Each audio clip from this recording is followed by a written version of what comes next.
Today I want to talk about using files in Python. You are very much used to using files, of course, in all kinds of programs, in Word or in a statistical software or in an image program or when you have PDF files for articles you need to read. You will be using files all the time on your computer. And files are the obvious way to keep information for longer periods of time, and especially between closing and opening your program. And programs that you write yourself, like in Python, are no different. If you want to have functionality that lasts, that keeps data beyond one run of the program, you will need to start using files. Python will have many libraries for accessing all kinds of files. It can directly interact with Word and Excel files. It can interact with database storage systems. It can interact with images and video files or audio files. All of these can be accessed using Python and manipulated using Python code. That is all much beyond this course, but what is very common practice is to work with basic data files, basic text files.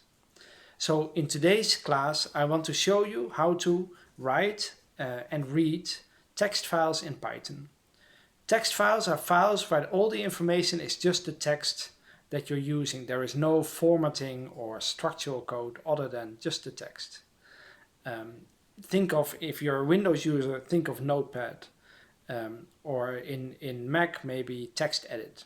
These are programs that manipulate very basic text files without any other formatting. And that's the kind of file we're going to work with today.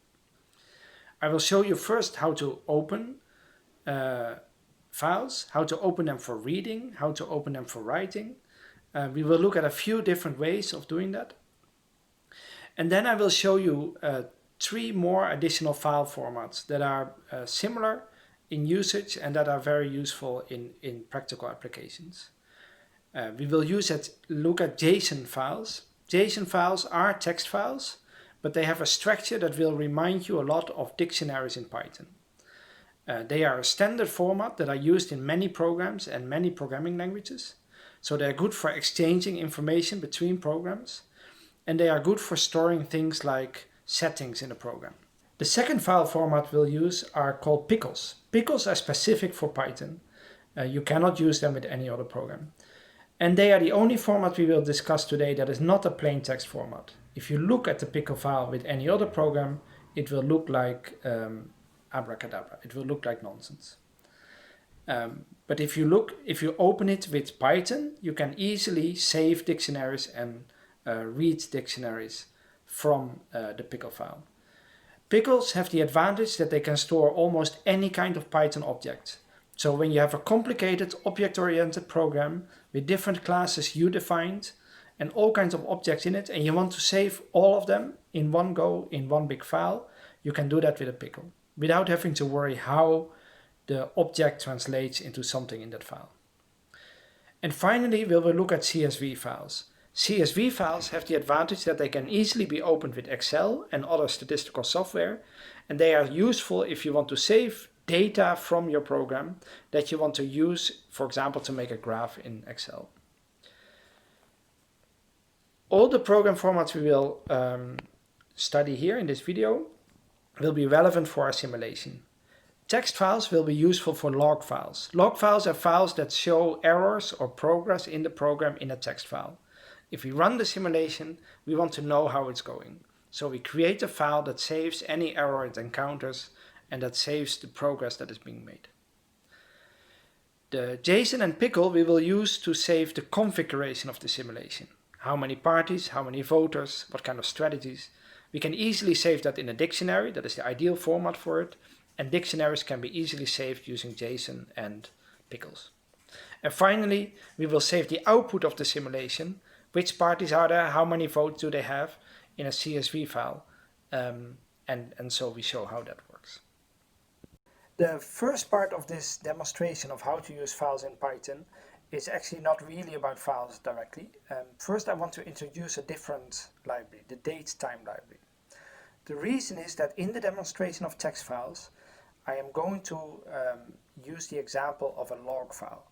A log file is used in many places in the computer, especially on the more technical side, for example, the operating system.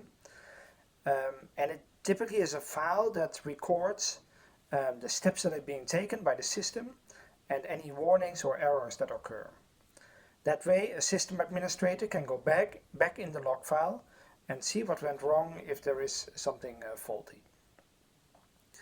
And because we want to identify what exactly happens when, it is very important to record the time for each message inside a log file. So a log file is just a text file where every time at the bottom a new message is added, and this is done by first printing the time and date and then whatever message is added. And so for that, the Python script needs to know what the current date and time is to be able to print it. And the date-time library helps with that. It has a function called now, which gives you the current time, and it has a function called strftime. I had to look over my shoulder to remember that one, which is a function that formats a time to a string, and it can do so by using different symbols for the hour, the minute, the seconds, the year, etc. You can Google the name of that function with Python and then get more details on how this formatting works.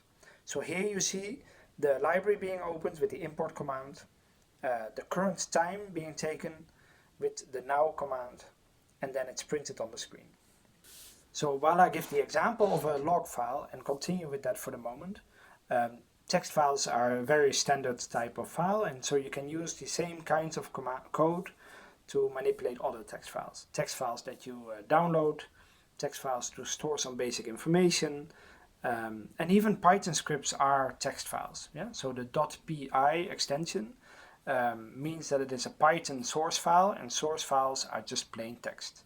So you can manipulate them exactly the same as a .txt file, which is the standard extension for text. Or a typical log file would be .log, and that also is just a text file. Many files in the computer are actually plain text files. We will today only encounter one type of file that is not. So in this example here, I will open a log file for writing, and then we will write 2 entries just to demonstrate, and then we close the file. So whenever you operate a file in Python, you always need to open it, then you can read or write, and then you need to close it. Some parts of the file system in Python will use buffering. Buffering means that things that you write might not immediately end up in the file. They might be kept in memory to be written to the file later. This can help for efficiency reasons. To my knowledge, the example that we give here has no buffering enabled, but you should always be aware that buffering might be enabled. And for that reason, it's good to always make sure you close the file. When you close it, it will ensure that the buffer is emptied, that all writing is finished. It might also be the case that a file that you open or close might be locked for other programs to access. So it's a good idea to always open and close. We will see, however, in a few minutes a shortcut for this that makes it a little bit easier, but I wanted to show this first. The second thing to point out here is that the open command, which opens the file, does 2 things, has 2 parameters. The first parameter is the name of the file, and that is probably as you expected. However, there's a second parameter, the W here. The second parameter indicates for what purpose you want to open the file. So this W means to write, and it means that you open the file to be able to write to it. And you will not be able to read from the file. You will only be able to write to it. And furthermore, without any further indication, this W means it is a text file. So this is saying open a text file for writing purposes. Small point I should add here is that when we write these lines, you will see there is a \n at the end of each line. The \n means a new line, and it means that we put an enter key at the end of the sentence. We go to the next line. If you do not do this, in the file everything becomes one long line, and that is not helpful.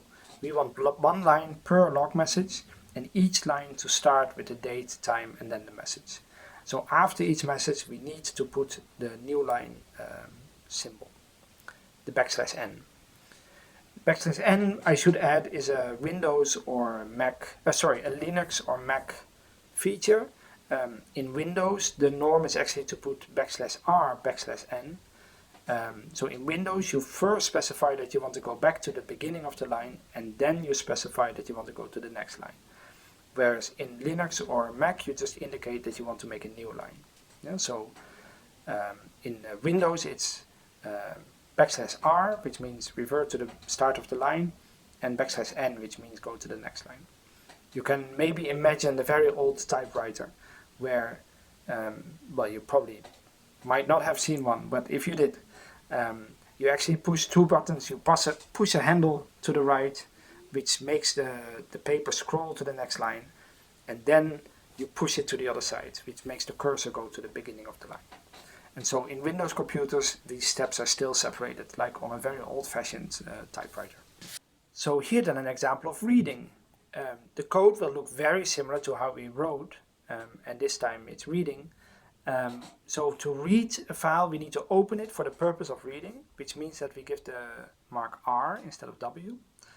And then we can call the readLine function. And readLine reads one line of text. And so when we run this code, you will see that the first line that we wrote is now indeed being printed to the screen. But only the first line, because the readLine command reads only one line.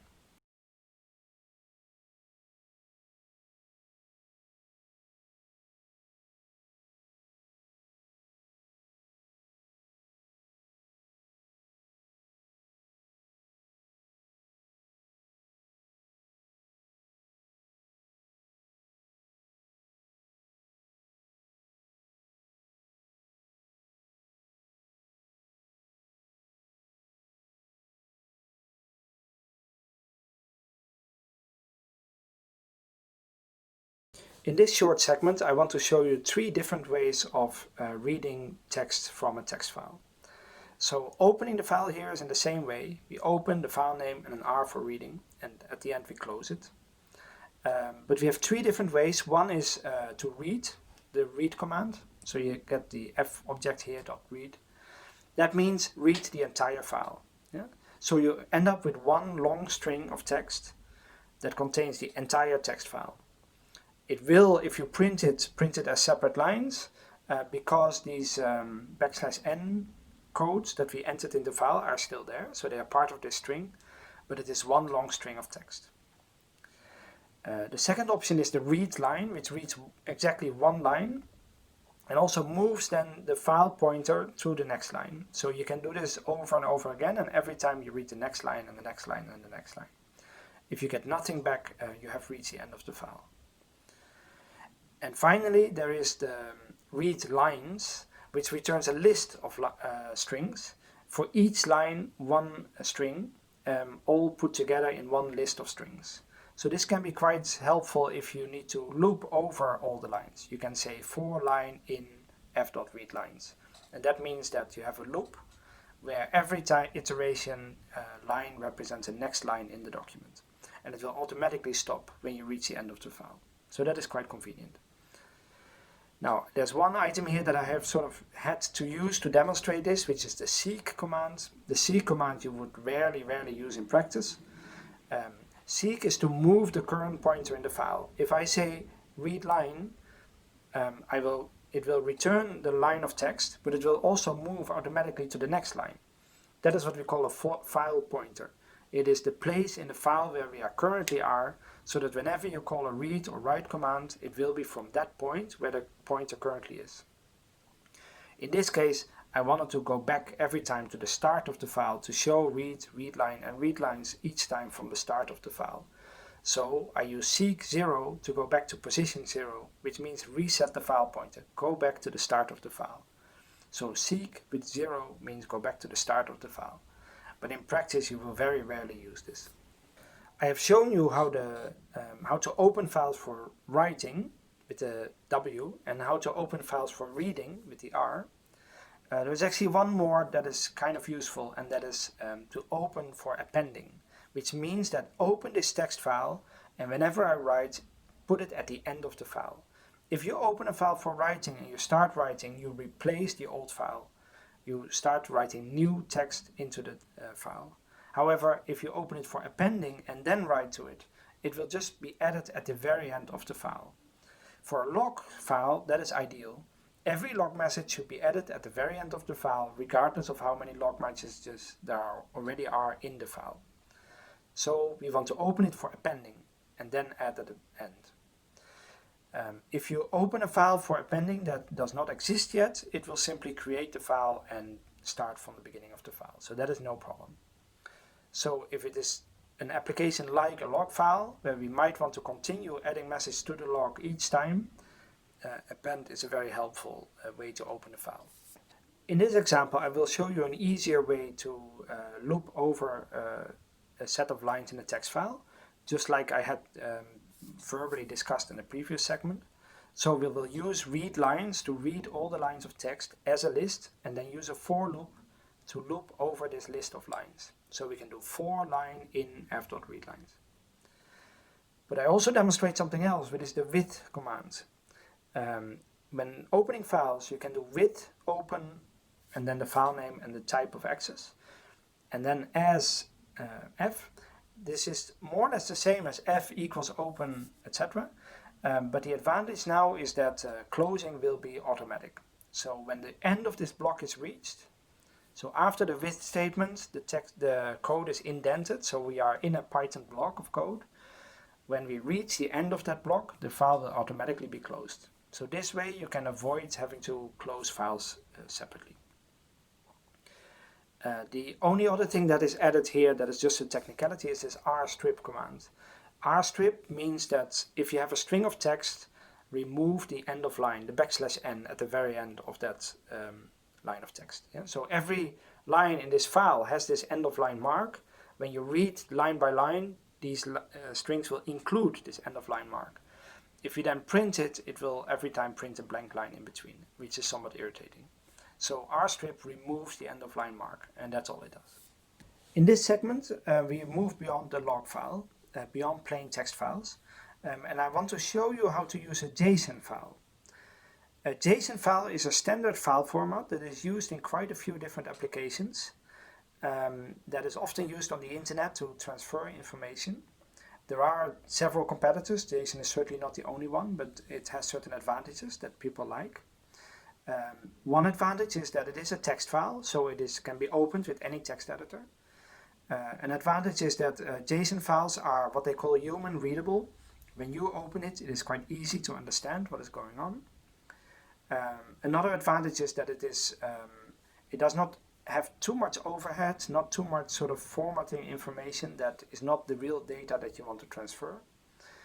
And another advantage, maybe the most important one, is that it is just widely used. So Python has a built-in library for handling JSON files, JSON objects I should say, and so do many other programming languages. So also when you have a Python program and you want to save some data that you want to send to another program that is written in C or in R or whatever, then these files can be used. And where we use JSON typically is somewhat similar to where a dictionary object in Python would have been useful. So in a dictionary we have named elements that can have different types. We can have a number with a name attached to it and a string with a name attached to it, etc. For example, for parties we have the party name, the party X coordinate, the party Y coordinate, the party strategy. And we give those names, name, X, Y, strategy, and we give them values. And that's where dictionaries are useful. And so that kind of data you can also use JSON files to store in an easy way and transfer in an easy way. Here I give the example of a configuration file. A configuration file is a file that contains some settings for the program that we maybe want to save or that we want to edit. As I said, the advantage of JSON is that it's easy to edit, so you can open this file, change some settings, run your Python script again with now new settings. So that is helpful. So the example I give here is a set of settings that might be relevant for our simulation. For example, we have to decide on the number of parties, we have to decide on the number of voters, we have to decide on which kind of strategies we want these parties to have maybe. So in this case, I'm assuming that we randomly generate parties that randomly have strategies, but that we want to set in advance which strategies are not allowed or are allowed. And so this dictionary has these objects: the number of parties, the number of voters, and allowed strategies. And maybe we want to save that for any run of the simulation to a configuration file. And JSON is helpful for that. So we import the JSON library.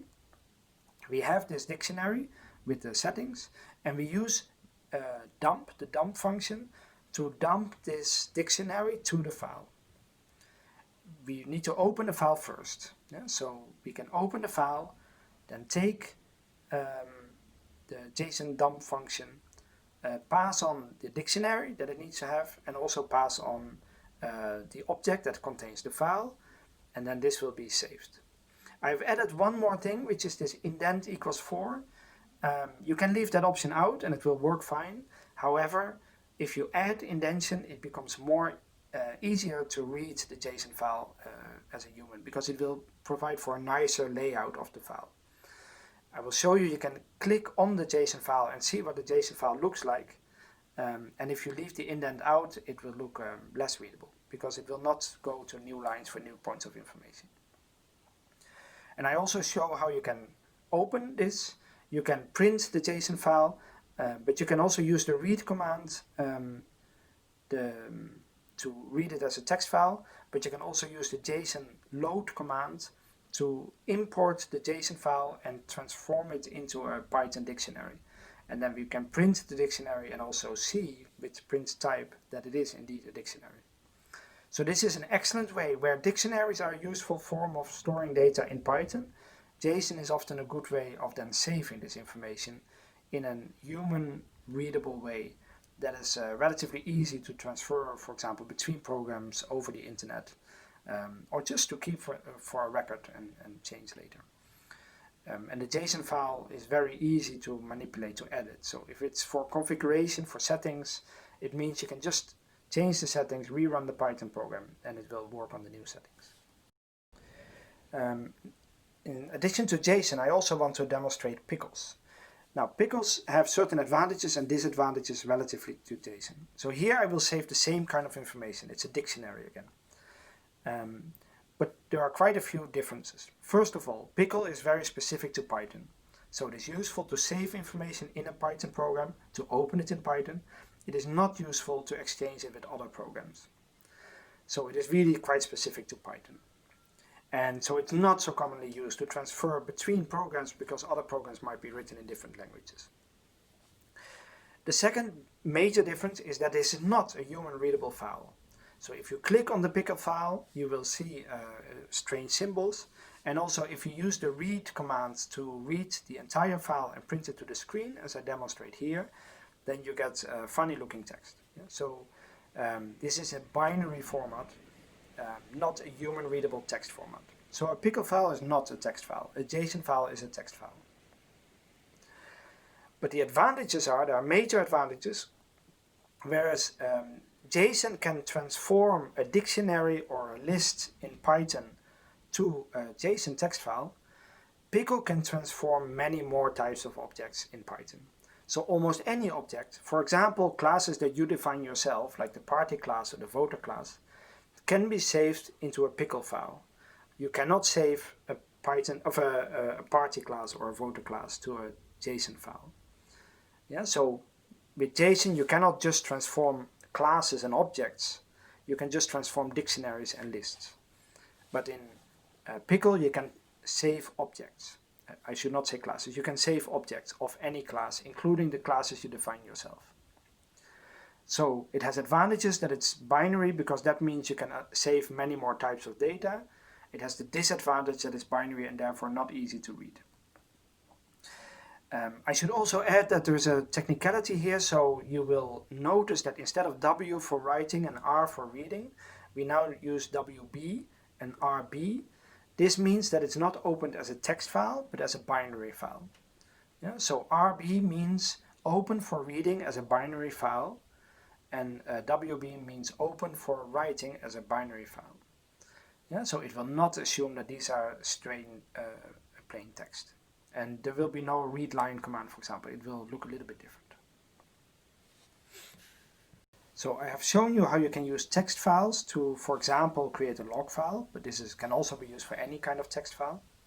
I have shown how you can use JSON to save dictionaries or lists in Python, and Pickle, how you can also save lists or dictionaries, but also any other object.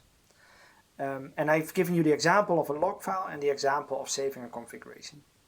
There's one more file type that I want to show you, and this is the third file type that might be relevant for our simulation. This is a CSV file, which means comma separated file.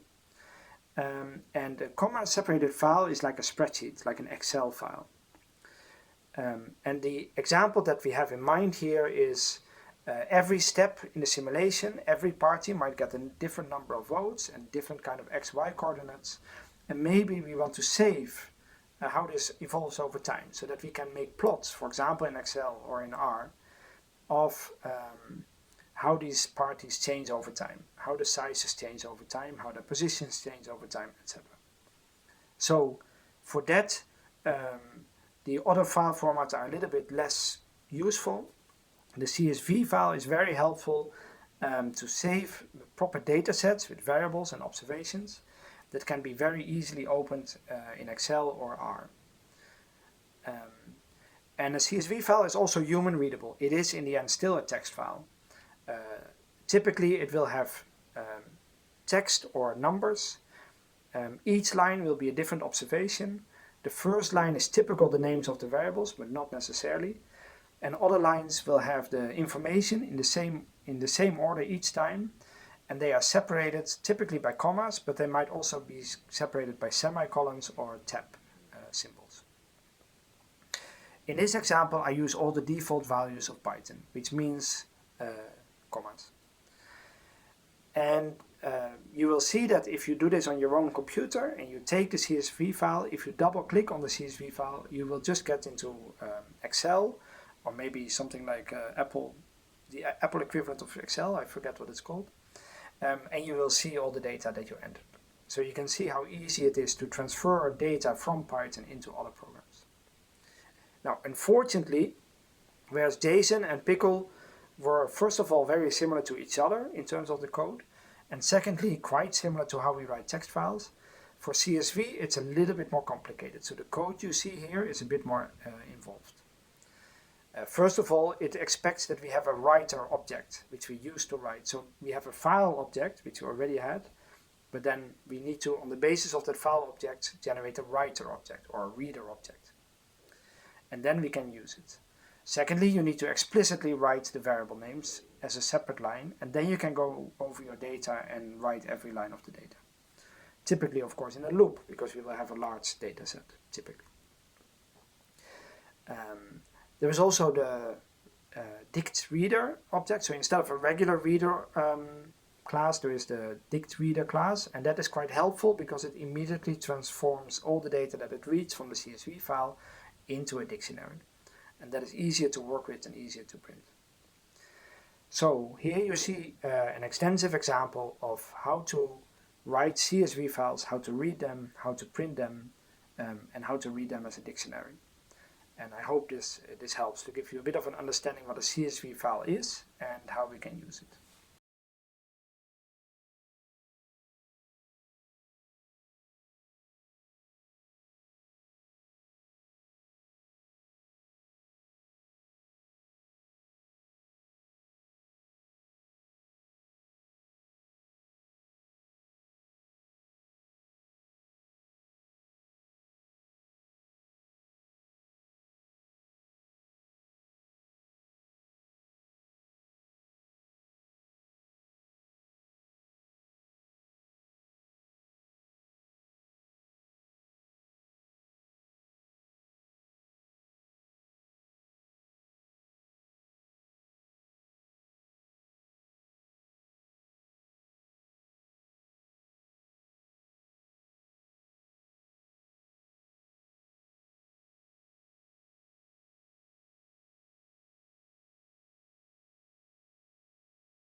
As a final example, I will bring together some of the material from this class and the previous class on classes and objects, just to show you how we can think of classes to separate particular parts of the code. So imagine you want to have a functionality for a log file.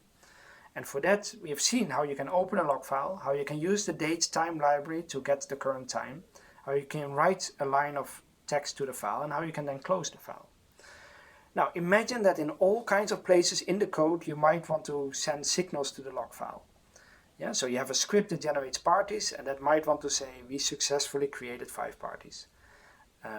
You might have an event that a particular party can die or be born, and you might want to have that code separately somewhere in the party class, and you might want to send a signal to the log file that a party was created or removed. You might have error messages. Maybe there's a problem with a voter not being able to choose between 2 parties that are equally far away. You might give an error message. I don't know. So, in many different spots in the program, we might want to access the same log file. And if you every time have to write, open the log file for writing, get the current time using the datetime library, now write a string of text with the current time and the message, that becomes a lot of coding that has to be repeated many times all over the system. And that is of course not ideal.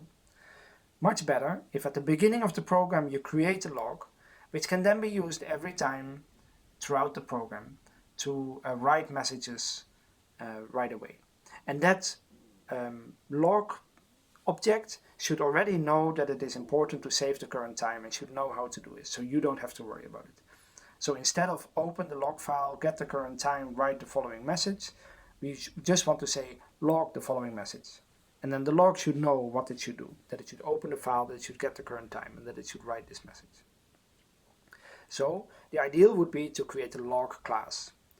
So here I demonstrate how to create this class, how to implement the standard functionality. We can write messages and we can show the entire log, print it to the screen. And it will already have the date-time functionality. I will also show how we normally then create a separate file for this class and how we can then import that into our main program. The final thing I want to say about this is that it also shows how we can separate code that can be used in multiple programs. This small example of the log file functionality is not actually specific to our simulation with parties and voters, etc. A completely different program for a completely different purpose might require the exact same functionality for logging. And therefore we can use the same file, log.py, that we create here for other projects that have nothing to do with this project. We can just copy the file and use it in the same way. And that is really how programmers like to work. They like to break down parts of the problem into sub-problems that are easier to solve, but that can also be used in other occasions. I should add though that this is a nice little example, and if I wrote a program I would easily do something like this. Python actually does have a logging class already by default, and you can use that too. But that will have a lot more functionality than this, and sometimes it's more work to figure out that functionality than it is to write a small class for yourself that just does the basics that you want. Okay, I hope you enjoyed this class, and I'll see you next time.